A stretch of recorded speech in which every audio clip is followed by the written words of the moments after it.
మరిన్ని వీడియోస్ కోసం సబ్స్క్రైబ్ చేసుకోండి. లేటెస్ట్ అప్డేట్స్ కోసం గంట ఐకాన్ను క్లిక్ చేయండి. ఇప్పుడు మనం సగ్గుబియ్యం పొరిపిడి అనే స్వీట్ చేసుకుంటున్నామండి. ఇది చాలా వైట్గా ఉంటుంది, అమ్మవారికి చాలా ఇష్టమైనది.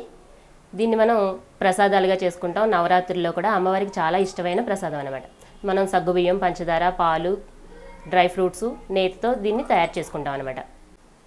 దీనికి కావాల్సిన పదార్థాలు పంచదార, సగ్గుబియ్యం, నెయ్యి, ఇలాచీ పౌడర్, జీడిపప్పు, కిస్మిస్, ఇంకా మిల్క్. ముందు మనం నెయ్యి తీసుకోవాలి. కొంచెం నెయ్యి వేసుకుని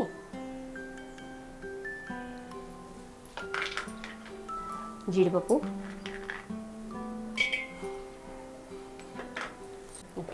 ఇప్పుడు మనం జీడిపప్పుని వేయించుకుందాం. జీడిపప్పు తర్వాత మనం కిస్మిస్ని కూడా కొంచెం యాడ్ చేసుకోవాలి.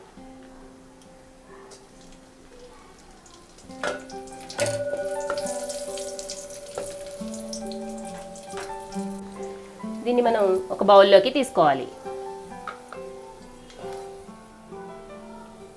ఇలా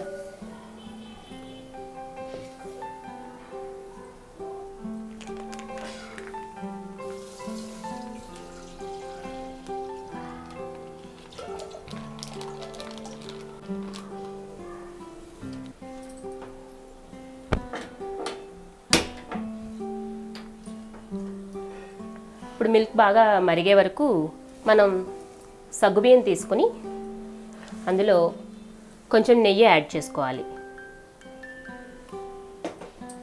దీన్ని ఇలా యాడ్ చేసుకోవాలన్నమాట. నెయ్యి బాగా మిక్స్ అయ్యేలాగా సగ్గుబియ్యం మొత్తం అన్నిటికీ కలిసేలాగా మిక్స్ చేసుకోవాలి.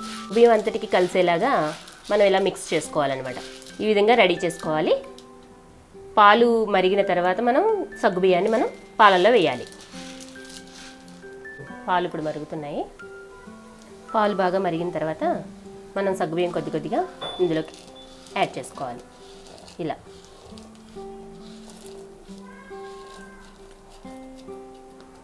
సగ్గుబియ్యం వేసిన తర్వాత మనం కలుపుతూ ఉండాలి. స్టార్టింగ్ వేసిన వెంటనే కొంచెం హై ఫ్లేమ్లో ఉంచుకుంటే మనకి సగ్గుబియ్యం తొందరగా ఉడుకుతాయి.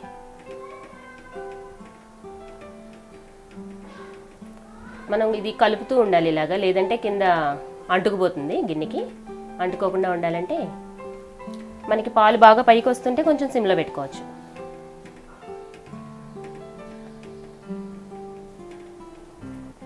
దీన్ని మనం ఉడికిందో లేదో ఈ విధంగా తీసుకుని చూసుకోవాలి. సగ్గుబియ్యం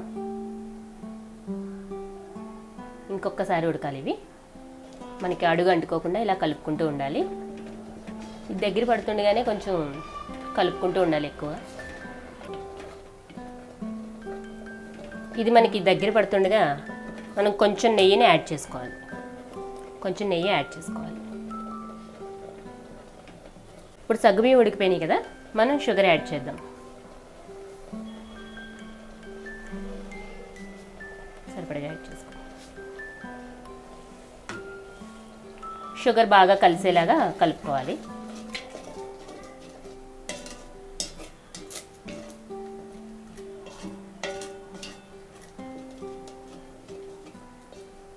దీని తర్వాత మనం ముందుగా వేయించి పెట్టుకున్న డ్రై ఫ్రూట్స్ ఉన్నాయి కదా, వీటిని కూడా మనం యాడ్ చేయాలి.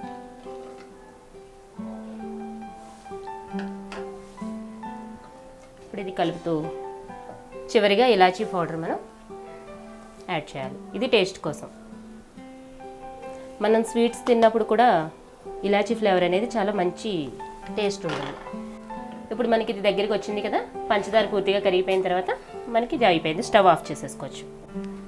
ఇప్పుడు దీన్ని సిద్ధం అయిపోయింది కదా, దీన్ని మనం ఒక బౌల్లోకి తీసుకుందాం.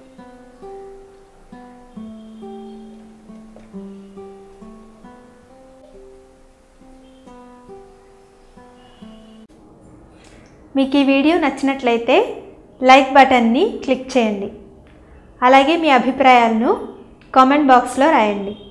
ఇంకా ఈ ఛానల్ని ఇంకా సబ్స్క్రైబ్ చేయని వాళ్ళు సబ్స్క్రైబ్ బటన్ని క్లిక్ చేసి సబ్స్క్రైబ్ చేసుకోండి.